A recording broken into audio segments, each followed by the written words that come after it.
রাজধানীর আগারগাঁও থেকে আমাদের সাথে যোগ দিচ্ছেন কারিগরি শিক্ষা বোর্ডের চেয়ারম্যান অধ্যাপক মামুনুল হক।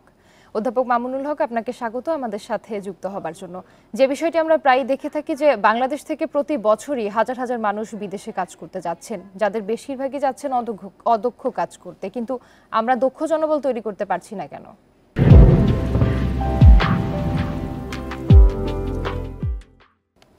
ধন্যবাদ আপনাকে প্রশ্নটির জন্য। বাংলাদেশে দু ধরনের ট্রেনিং চলছে, বিশেষ করে শর্ট টাইপ কোর্স যে ট্রেনিং গুলো, একটি আমাদের ট্রেডিশনাল ট্রেড কোর্স আর একটি national technical and vocational qualification ফ্রেমওয়ার্কের অধীনে যে কোর্স, সেখানে কিন্তু লেভেল ভিত্তিক দক্ষতা পরিমাপ করা হয়। তো আমাদের টিটিসি গুলো ইতিমধ্যেই লেভেল ভিত্তিক যেই আমাদের সার্টিফিকেশন সেটির আওতায় এসেছে। এর ফলে আপনি দেখবেন যে হয়তো একজন শ্রমিক লেভেল ওয়ানে যে দক্ষতা অর্জন করেছে, সে সেটিকে রিস্কিলিং করে বা আপস্কিলিং করে লেভেল টুতে যেতে পারছে, এরপর লেভেল থ্রিতে যেতে পারছে। যেহেতু আগে সিঙ্গেল কোর্স ছিল, একবারই তার দক্ষতার পরিমাপ হতো, তো সেই জায়গা থেকে আমরা বেরিয়ে এসেছি এবং সবগুলো টিটিসিতেই কিন্তু এখন একই সাথে লেভেল ভিত্তিক প্রশিক্ষণ চালু হয়েছে। তো আগে যেই শ্রমিকরা গেছে তাদের ক্ষেত্রে যে অভিযোগটি আছে, বর্তমানে যে শ্রমিকরা নতুন করে যাচ্ছে তাদের ক্ষেত্রে কিন্তু আমরা সেই অভিযোগটি পাচ্ছি না। তাদের দক্ষতার বিষয়ে অনেক প্রতিষ্ঠানে সন্তুষ্টি প্রকাশ করেছে, বরং তারা আমাদের চিঠি দিয়ে জানাচ্ছে যে একই প্রতিষ্ঠানের সার্টিফিকেশন, কিন্তু দু ধরনের দক্ষতা কেন দেখা যাচ্ছে। তো আসলে আমাদের যে লেভেল ভিত্তিক যে প্রশিক্ষণটি চালু হয়েছে, এটিকে জনপ্রিয় করার জন্য আমরা সবাই মিলে কাজ করব।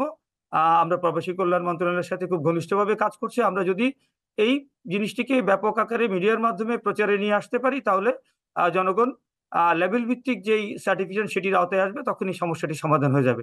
ধন্যবাদ।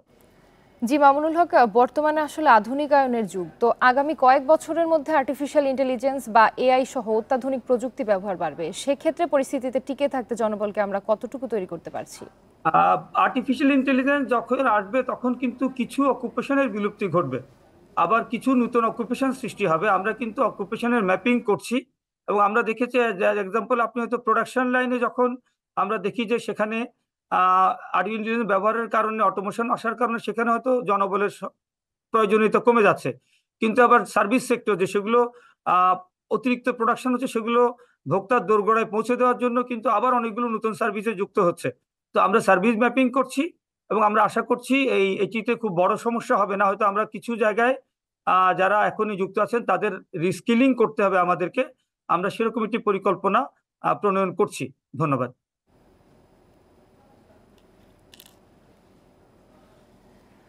জনাব মামুনুল হক, যে বর্তমানে কারিগরি বোর্ডের প্রায় 5,000 জাল সনদ চিহ্নিত করা গেছে, সেক্ষেত্রে বোর্ড জানিয়েছে যে বেশ কিছু পরিবর্তন আনতে যাচ্ছেন তারা। তো সেক্ষেত্রে কি কি বিষয় গুরুত্ব আরোপ করতে পারে? ধন্যবাদ। আমি যখন দায়িত্ব নিয়েছি, এটি একটি খুব একটি বিপর্যস্ত অবস্থার মধ্যেই সরকার আমাকে দায়িত্ব দিয়েছে। তো আমরা সেই প্রথমে যে কাজটি করেছি, আমাদের সবচেয়ে বড় চ্যালেঞ্জ ছিল আমাদের সার্ভারটাকে সিকিউর করা, যেহেতু এই সার্ভারটি বাইরে থেকে নিয়ন্ত্রণ করা যাচ্ছিল। তো আমাদের সব সার্ভার ডাউন করতে করতে হয়েছিল এবং সেগুলোকে সিকিউর করার জন্য আমরা বুয়েটের সাথে কিছু টেকনিক্যাল সহায়তা নিয়ে কাজ শুরু করেছি এবং আমাদের মাননীয় মন্ত্রী মহোদয়ের সরাসরি নির্দেশনায় আমাদের যে ভয়টি ছিল, আমরা আগামীকাল, আপনারা জানেন যে সারা দেশের সবগুলো এসএসসি পরীক্ষার ফলাফল একসাথে ঘোষিত হবে। কারিগরি শিক্ষা বোর্ড পারবে কিনা এই চ্যালেঞ্জটি ছিল।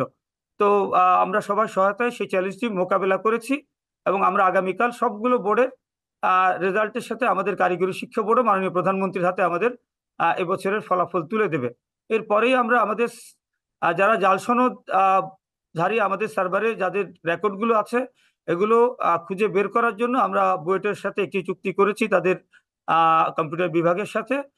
আমরা এখানে একটি সাইবার ফরেন্সিক অডিট করব এবং এটি করা হলে ধাপে ধাপে আমরা জাল সনদগুলো বের করতে পারবো এবং সেগুলো আমরা সরকারি গোয়েন্দা সংস্থা এবং অন্যান্য সব জায়গায় তুলে দেবো। আমরা সনদগুলো সবগুলো, এগুলো বাতিল সনদের, তো জাল সনদ আর বাতিল হয় না, আসলে সনদগুলো জাল, এটি আমরা সবার সামনে তুলে ধরবো যাতে তাদের বিরুদ্ধে ব্যবস্থা নেওয়া যায়।